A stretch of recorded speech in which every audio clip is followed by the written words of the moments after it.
Hello there and welcome. You're watching Lunchtime News here on TV1. I'm Amavi Banugoda. Let's start off by taking a look at your headlines this afternoon.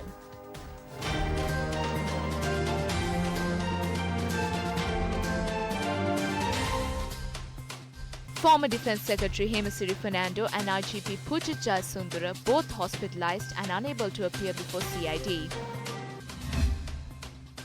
Court of Appeal appoints a 5-judge bench to consider writ petition against the death penalty. Hong Kong police fire tear gas and charge at protesters.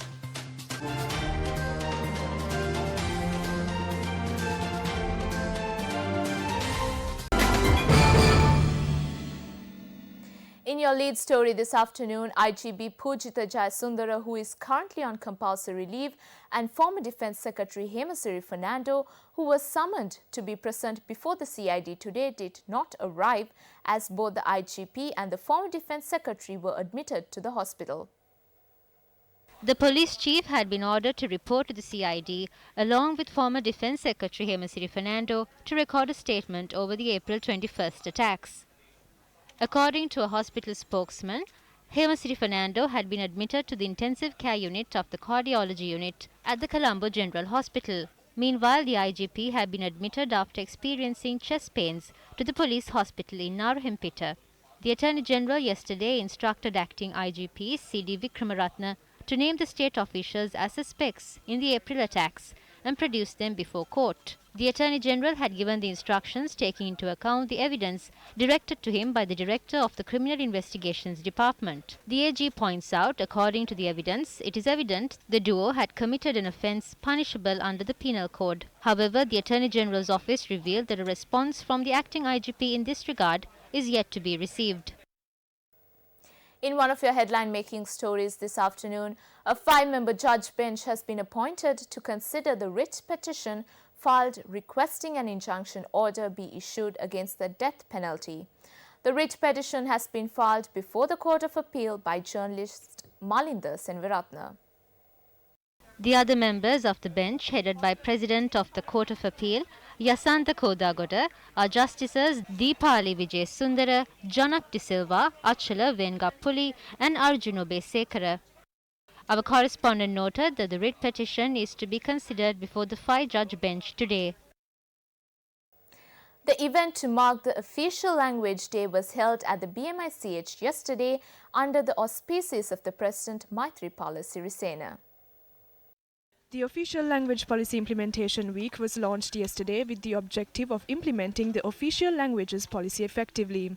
The program is conducted by the Ministry of National Integration, Official Languages, Social Progress and Hindu Religious Affairs.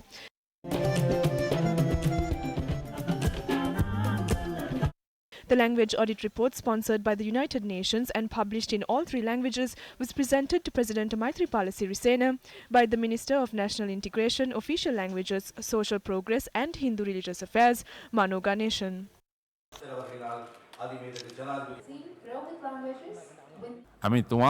It's disappointing that certain senior officials still continue to disregard the official language policy. In many of the programs implemented in the northern province, I observed the presentations and leaflets distributed are in Sinhalese.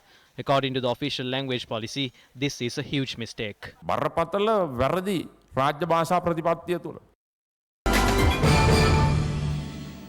The foundation stone for the construction of a new 2-story building at the Army headquarters in Narahempita was laid yesterday under the auspices of the Army Commander, Lieutenant General Mahesh Senanayake.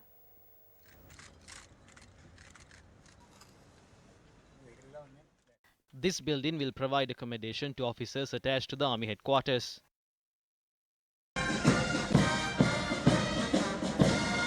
Following a colourful procession, the Army Commander, Lieutenant General Mahesh Senanayake, planted a tree. Still in our political stories, the Sri Lanka Podujana Education Services Union convened a media briefing yesterday. We faced this election with much determination.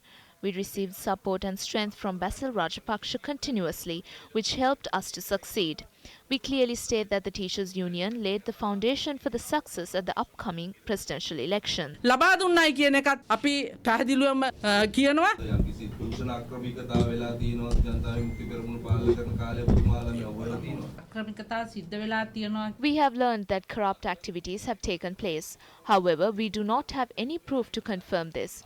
Audits have not been performed for the past 16 years. However, we will perform an audit prior to taking over. This institution had a fund of approximately 1.2 billion rupees.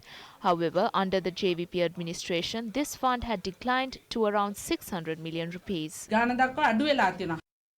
Newsfirst inquired about this matter from the Ceylon Teachers Service Union representing the JVP.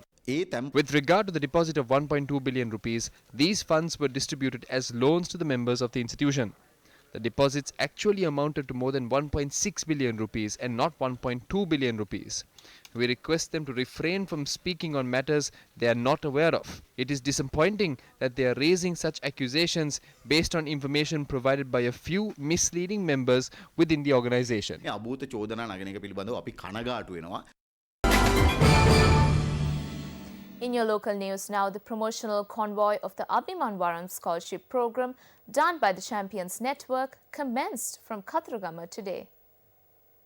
The scholarship program identifies talented students from around the nation. A campaign to educate the students of the scholarship program carried out by MTV MBC Media Networks commenced today. Director General Manager of Newsfirst, Yasrat Kamalsari, former DIG and Director of Administration of Newsfirst, Kitsiri Dayananda, and other senior officials attended the inaugural event today. Students between the ages of 12 and 18 can apply for the scholarship program.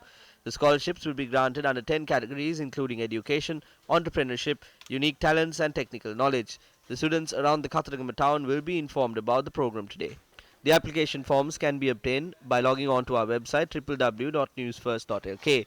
The applications will be accepted till the 31st of this month. The inauguration of the Abhimanvaram Scholarship Program was started today at Kathragama this morning at the President Central College here at Kathragama. Now we'll be travelling all around the island for 14 days beginning from today, and this will give a platform to the young and budding talented youngsters to develop their future careers. And stay tuned to Newsfirst as we bring the very latest from here at Kathragama and around the island during the next 14 days.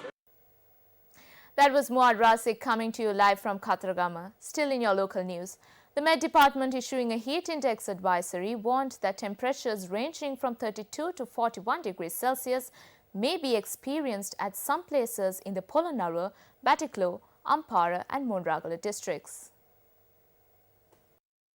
The Met Department advises general public to stay well hydrated, take breaks in the shade as often as possible, limit strenuous outdoor activities and wear lightweight, white or light-colored clothing. Meanwhile, several spells of showers will occur in the Sabaragamuwa province, while light showers will occur in the Western province and in the Gaul, Mathura and Kandy districts. The Met Department adds that fair weather will prevail elsewhere.